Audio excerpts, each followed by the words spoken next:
The Flatwoods Monster has not hissed at boys in the little village of Flatwoods, West Virginia, since 1952. People grin about it now and take monster souvenir money from hundreds of monster tourists every week. But it scared plenty of people back then, including the eyewitnesses, 6 boys aged 10 to 17, a dog, and a mom. One of the boys peed his pants, said a local boy at the time, who knew them all. Their dog, Ricky, ran with his tail between his legs. Then it prompted a U.S. Air Force UFO inquiry, part of a project called Project Blue Book, that dispatched a handful of investigators around the country to look into such claims. On the evening of September 12, 1952, brothers Ed, 13, and Freddie, 12, along with their 10-year-old friend Tommy Heyer, observed a bright red object pulsating across the sky and appeared to crash on the property of a local farmer. The boys, along with a group that eventually included 6 boys, a local mother, Kathleen May, and a dog named Ricky, went to investigate the site. As they approached the location, they reportedly encountered a large ball of fire and a thick mist and a pungent smell. It made some of them feel nauseous. Near the ball, they saw a creature described as being about 10 feet tall with a red body, with a round, blood-red face, a large pointed hood-like shape around the face, and eyes like shapes which emitted greenish-orange light, and a dark green or black body, and claw-like hands. And get this, a head that resembled the ace of spades. The creature appeared to hiss at him, gliding toward him. The group fled in terror.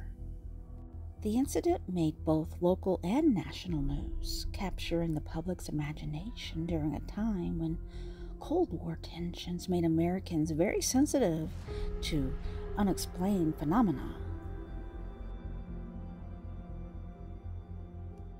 The story was fueled by the era's anxiety over nuclear war, Soviet advancements, and a heightened interest in extraterrestrial life. Those people were the most scared people that I've ever seen, a local newspaper published in 1952. The publisher himself had marched up that hill with a shotgun after witnesses told them what they saw. People don't just make up that kind of story that quickly, the newspaper publisher noted. State police laughed off the reports as hysteria. They said the so-called monster had grown from 7 to 17 feet in just 24 hours. A local man doubted too, though he's since sold 1,000 of his 12-inch tall ceramic gray monster figurines in just the last 2 years at $30 a piece. I don't believe in the Easter Bunny, he said, an insurance agent still working at 81. I don't believe in Santa, and I really don't believe in this Flatwoods Monster, but I do want to boost our community. But rattled eyewitnesses weren't the only reason the story took off. Americans were truly frightened in 1952, made anxious by atomic bombs and what seemed like a new world made by mad scientists. Even Life magazine, probably the most popular publication in the nation at that time, had just a few months earlier published a seemingly credible trend story about flying saucers. Spook stories sprout the best when the seed lands in bed fertile with anxiety, and that was 1952 Cold War America. A hothouse of anger, disillusionment, and anxieties, made to order for conspiracy theorists, political demagogues, and tellers of suspenseful tales. The May Brothers monster story hit just 3 years after the Soviet Union successfully tested an atomic bomb in 1949. The Air Force was scanning for bombers over our skies. Julius and Ethel Rosenberg were awaiting execution for sending American nuclear weapons designs to the Soviets, selling hellfire to our mortal enemies. Political demagogue Senator Joseph McCarthy of Wisconsin had spent the previous 2 years stoking fears that communists had infiltrated not only the U.S. Department of State, but almost every industry and corner of the nation. And communists had killed thousands of American soldiers in Korea by 1952, including 4 youngsters, 21 or younger, from Braxton County, West Virginia, who died just months before the monster landed. One of those killed in action, U.S. Marine PFC Lantry R. Frame, 20, had grown up in Sutton, only 6 miles from the Mayboys in Flatwoods. Into that fertile American atmosphere of fear and death and demagoguery, Life dropped a bombshell headline. Have we visitors from space? The Air Force is now ready to concede that many saucer and fireball sightings still defy explanation. Life's summary headline said, Life offers scientific evidence that there is a real case for interplanetary saucers. The story, filled with seemingly credible accounts, including from eyewitness Air Force pilots, appeared in April 1952, just 5 months before Ed and Freddie climbed that hilltop. It's not necessarily that millions believe in UFOs, as a behavioral psychologist. Many UFO devotees usually don't believe, he says, but they are seduced by the story. Why? Because there's the hope that we are not just insignificant organisms walking around aimlessly in a rock floating in space. There's the hope that we're part of something bigger. Wanting it to be something otherworldly or making it something bigger is not what I believe that Ed and Freddie were going for, who are still alive and still standing by their story. They are in their late 70s now, and they are no longer talking to reporters. They got tired after 100,000 interviews. But the brothers did appear in a recent documentary about the Flatwoods Phantom. And in the video trailer teasing to the show, Freddie looks calmly into the camera.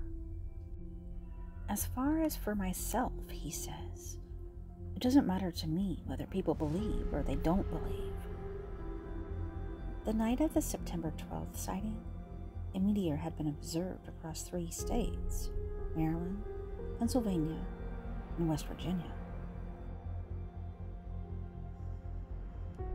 According to other witnesses of the meteor that night, 3 flashing red aircraft beacons were also visible from the area of the sightings, which could account for descriptions of a pulsating red light and red tint on the face of the supposed monster.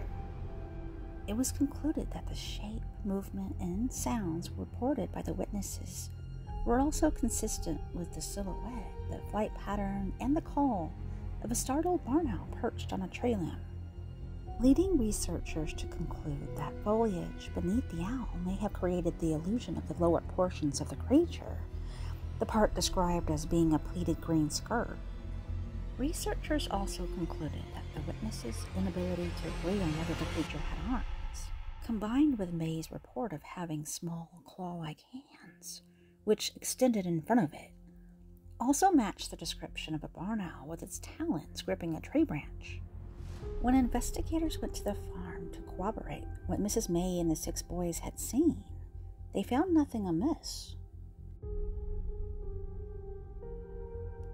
A local newspaper wrote at the time that state police laughed off reports as hysteria.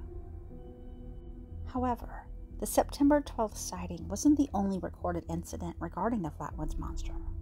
According to the official website of Braxton County, West Virginia, multiple other residents had encounters with similar, unexplainable beings around the same time.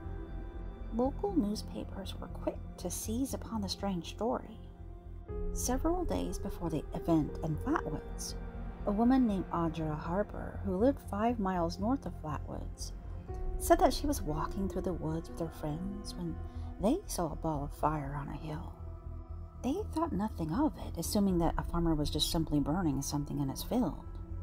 However, when Harper glanced back, she saw the dark silhouette of an eerily tall man emerging from the spot where the flames had just been blazing. Then, on September 13th, a young couple were driving on a rural route 20 miles south of Flatwoods when their car broke down. George and Edith Stanowski were with their 18-month-old son and were desperate to get their vehicle back on the road as darkness fell. Suddenly, they smelled sulfur, and a bright light filled the sky. When they looked up, there was a 10-foot tall monster hovering in front of them. It had clawed hands and a reptilian head. The creature touched their car before drifting into the nearby woods, and the vehicle suddenly started again. However, no sightings got as much attention as that first one. The Flatwoods Monster had become a local legend and part of UFO folklore. The incident was covered by newspapers, magazines, and later became the subject of books and documentaries.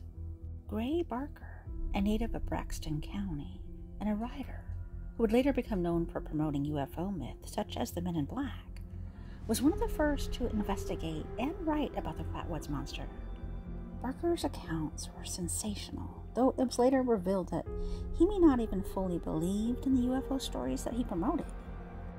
Today, the legend of the Flatwoods Monster continues to attract tourists to the small village of Flatwoods. The local community has embraced its monster legacy, creating a museum dedicated to the phenomenon and selling various monster-themed souvenirs. Signs around the town proclaim it as the home of the Green Monster, and visitors can take photos with monster sculptures and other themed attractions. It also became a local legend, a southern spook story that defined the tiny village of less than 300 people for more than 6 decades. To this day, tourists come out of their way to Flatwoods, secluded in the low-timbered Appalachian hills of central West Virginia, to visit its monster museum and buy Green Monster tchotchkes and t-shirts. The Air Force determined that the streak that the boys had seen in the sky was a meteor, which had been spotted 300 miles away in Baltimore at the very same time. As for the clawed monster with glowing eyes, it was simply an owl, investigators said. But was it? What do you guys think it was? Was it some sort of creature they saw? I definitely believe they saw something that made them go public and be very adamant about. Something that makes their story stay the same, every little detail. Something that scared the piss out of them. And to me, that's real. We may never know the truth about the Flatwoods Monster, but what we do know is that the story of the Flatwoods Monster has built a legacy in Flatwoods, West Virginia, and that legend will carry on. Thank you all for watching, and I hope you guys enjoyed this episode. Let me know what you think. Leave those comments. I love my comments. I love you all, and I will see you next time. Until story.